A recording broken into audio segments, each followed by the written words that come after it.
Today, we're discussing a topic that concerns many people, but is constantly misunderstood: the preference for solitude. We're not talking about people who suffer from isolation or have relationship problems, but about those who consciously and peacefully prefer to spend a lot of time alone. Let's start with the main issue. Society considers solitude as something negative. If you tell someone you prefer being alone, the immediate reaction is almost always concern. They ask if everything is okay, if you've had a fight with someone, if you're feeling sad, as if wanting to be alone were automatically a sign of distress. This happens because we have a rigid idea of what it means to be well. Being well means having many friends, going out often, always being available, participating in social events.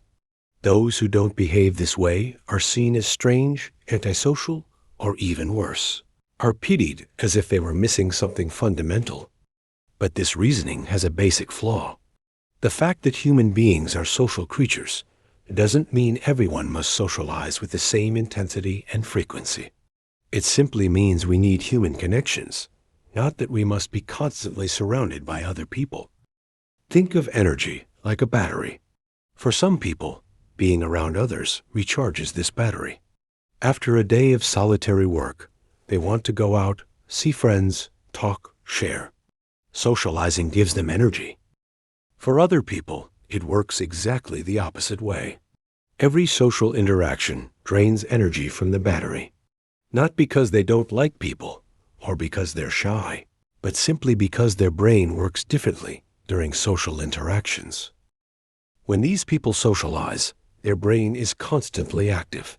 It processes facial expressions, interprets tones of voice, tries to understand what others are thinking, monitors their own reactions, chooses the right words. It's intense and continuous mental work. After a few hours, they're exhausted. Solitude for them isn't a punishment or an escape. It's the moment when they can turn off this entire monitoring system and simply exist without having to constantly adjust themselves to others.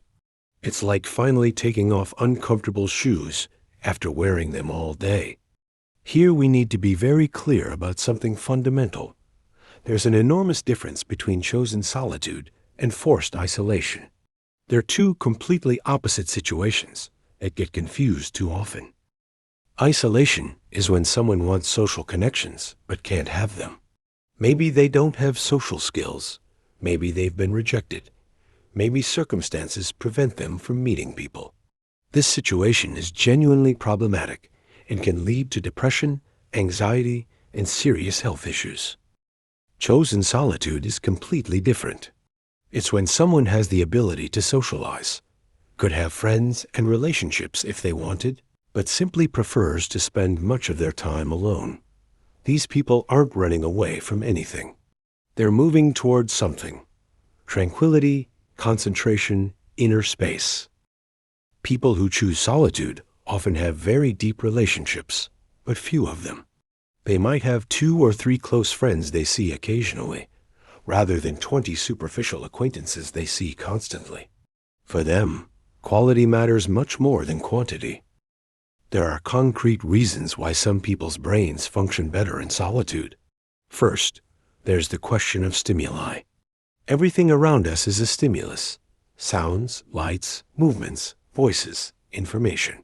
Some people have a nervous system that processes all these stimuli more intensely. Imagine having the volume of life turned up higher than other people. A normal conversation for you feels like someone else would experience a loud discussion. A crowded place feels overwhelming. Background music that others barely notice is distracting for you. It's not a choice.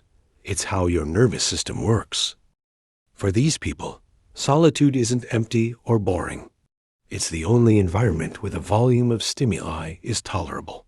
They can finally hear their own thoughts, focus on what they're doing, relax without constant bombardment of information. Second reason: the mental cost of social performance. When we're with other people, we always play a role to some degree. We're not necessarily being fake, but we're adapting. We smile at appropriate times. We filter what we say. We follow social rules. We try to be pleasant or interesting or helpful. This is work. Mental and emotional work that we all do. But some people find it much more tiring than others. After hours of this performance, they need time alone to drop the mask and just be themselves without any social pressure. Solitude isn't just rest from socializing. It has its own positive benefits. First, it improves concentration. When you're alone, there are no interruptions, no one asking you questions, no need to split your attention. You can dive deep into whatever you're doing. This is why many people who do creative or intellectual work are solitary. Writers, programmers, artists, researchers often need long periods of uninterrupted solitude to produce their best work. It's not antisocial behavior, it's professional necessity. Second benefit, emotional clarity. When you're constantly around other people, you're constantly absorbing their emotions, their problems, their energy. It becomes hard to distinguish what you actually feel from what you're picking up from others. Solitude creates space to understand your own emotions clearly. Third, genuine rest. For people who find socializing tiring, being alone is the only way to truly rest. Not just physically, but mentally and emotionally. It's like silence after noise, calm after chaos. We live in an era that makes solitude increasingly difficult. Smartphones mean we're always reachable. Social media creates an expectation of constant connection. Work often happens in open offices where you can never be alone. The culture celebrates being busy, being social, being constantly engaged. This creates pressure. If you're not constantly sharing, posting, responding, you feel like you're missing out or doing something wrong. The idea of spending a weekend alone reading or thinking is seen as sad rather than valuable. But this constant connection comes with a cost. Many people feel overwhelmed by the amount of social interaction they're expected to maintain. Messages to answer, posts to like, events to attend, networking to do. For people who prefer solitude, this feels suffocating. The irony is that we're more connected than ever, but often less satisfied with our connections. Quantity has replaced quality. We have hundreds of online friends, but feel lonely anyway. Maybe the people who choose solitude and deep connections are onto something. People who prefer solitude aren't hermits who never see anyone. They've usually developed strategies to balance their need for alone time with social necessities. They're selective about social commitments, saying yes to things that matter and no to things that don't. They often prefer one-on-one interactions over groups. A deep conversation with one person is more valuable and less draining than small talk with 10 people. They might schedule social activities with buffer time before and after to recharge. They're also often very efficient with their social connections. They can maintain close friendships with less frequent contact than most people need. A meaningful conversation once a month might be enough to keep the relationship strong, where others might need weekly contact. The key difference is choice and well-being. Healthy solitude is chosen freely and leads to feeling refreshed and content. Unhealthy isolation is driven by fear or pain and leads to feeling worse.